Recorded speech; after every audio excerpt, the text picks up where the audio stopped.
Dear students of class 10th, good morning to all of you.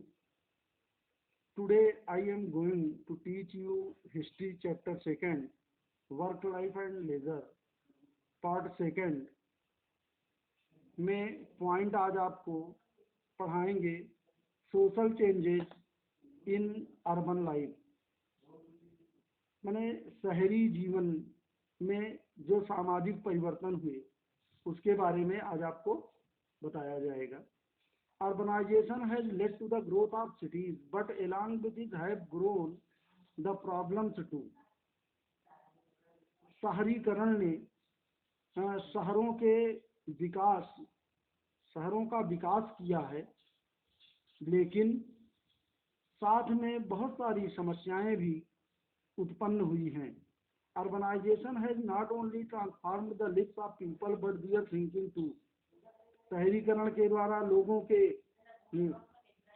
सोच में भी परिवर्तन हुए हैं तथा urbanisation has not only transform the lives of people, शहरीकरण के द्वारा लोगों के रहन सहन में ही केवल परिवर्तन नहीं हुआ है बल्कि उनके सोचने में, उनके चिंतनशीलता में भी परिवर्तन हुए हैं।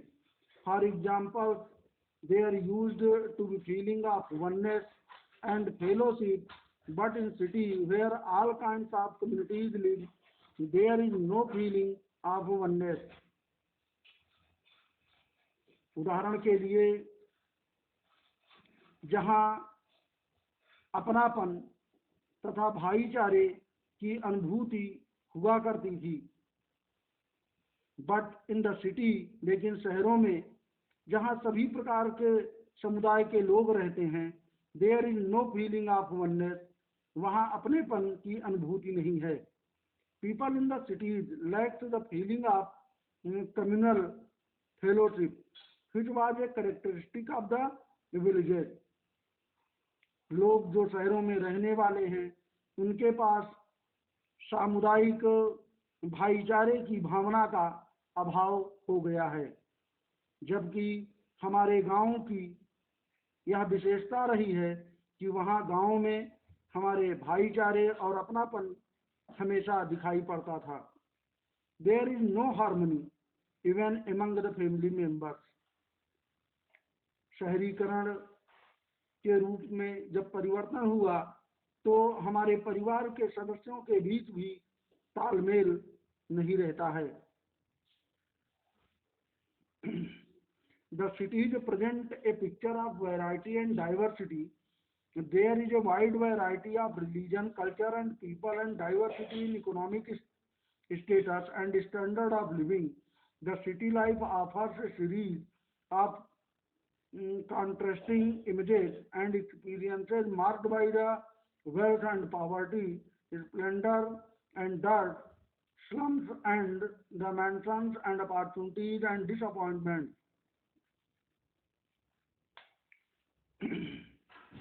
शहरों ने विभिन्नता और अनेकता की तस्वीर प्रस्तुत किया है, जहां पर अनेक प्रकार के धर्म, संस्कृति आदि हमें दिखाई देती है। लोग भिन्न भिन्न आर्थिक स्तर के वहां दिखाई देंगे, उनके रहन सहन का स्तर भिन्न भिन्न है। ऐसा हमें शहरों के द्वारा प्राप्त होता है। The city life offers series of contrasting images. शहरी जीवन जो है हमारे ग्रामीण जीवन से के विपरीत प्रतिबिंब, वहाँ के जीवन को विपरीत रूप में प्रतिबिंबित करता है। His experiences marked by wealth and property. वहाँ पर धन संपदा और निर्धनता, सुंदरता और गंदगी, गंदी बस्ती और हवेली, अवसर तथा निराशा आदि देखने को मिलते हैं। इस प्रकार शहरी जीवन हमारे ग्रामीण जीवन से किस प्रकार भिन्न है, हमने वहाँ देखा कि वहाँ पर लोगों का स्तर किस प्रकार से परिवर्तित हुआ। Now we are going to teach you transport in the no cleaning of London. Next point है cleaning of London.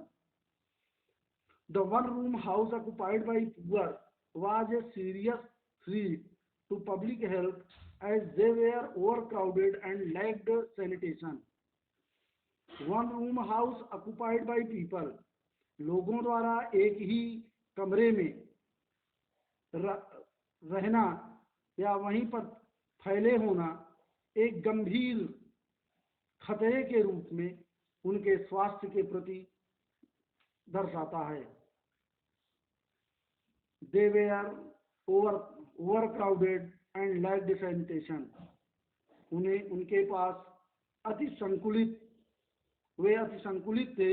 अति संकुलित माने भीड़ युक्त थे और उनके पास साफ सफाई का अभाव था।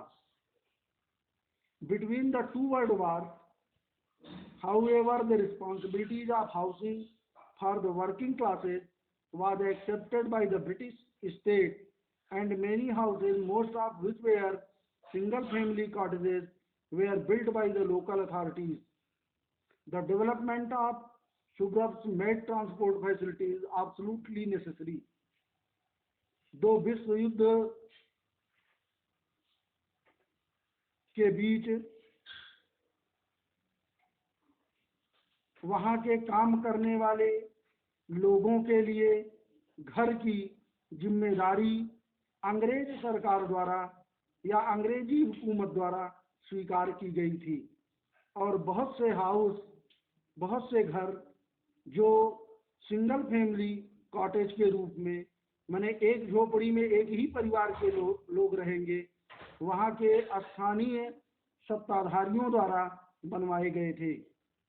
The development of suburbs made transport facilities absolutely necessary. माने उपनगर के इस विकास ने आवश्यक या अवश्यंभावी आवश्यकता की इस सुविधा ट्रांसपोर्ट की सुविधा को भी तैयार किया।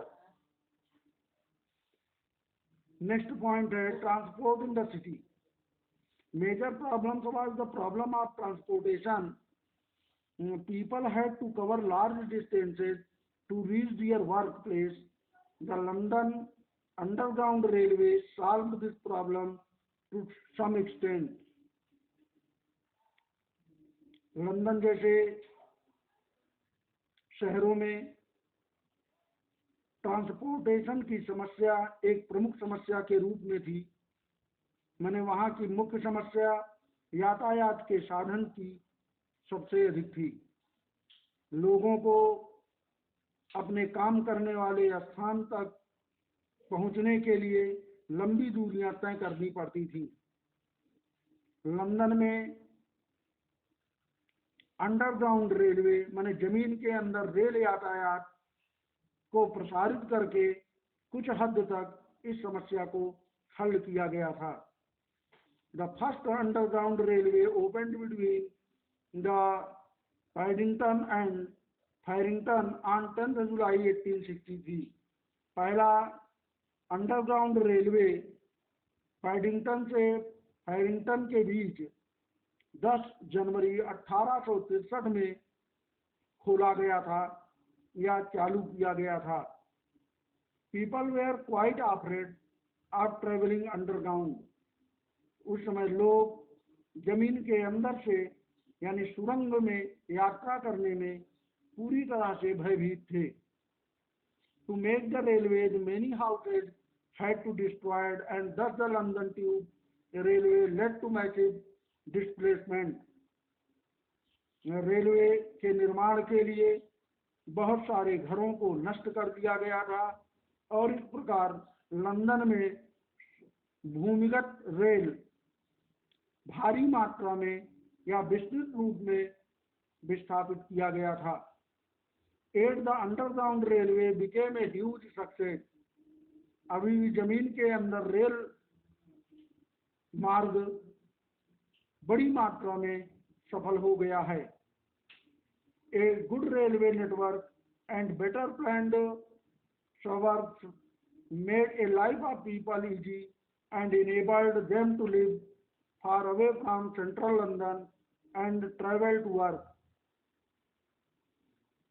A good railway network माने रेल मार्ग के अच्छे जाल के द्वारा चारों तरफ रेल मार्ग के बीच जाने से तथा वो सुनियोजित उपनगरों की व्यवस्थापन प्रणाली में ने लोगों के जीवन को अधिक आसान बना दिया और उन्हें मध्य लंदन से दूर दूर तक अपने कार्य स्थल तक पहुंचने में भी उन्हें संभव बना दिया था। किस प्रकार से सामाजिक रूप से शहरीकरण के द्वारा परिवर्तन हुए, शहरीकरण के द्वारा लंदन में किस प्रकार से वहाँ पर सफाई की व्यवस्था की गई, किस प्रकार से यातायात के साधनों का विस्तार किया गया, ये सब हमने पढ़ा। आज यहीं पर विराम देते हैं। And I met you next time, next point. Revise your chapter and find out the problems and underline them and ask any type of questions to me.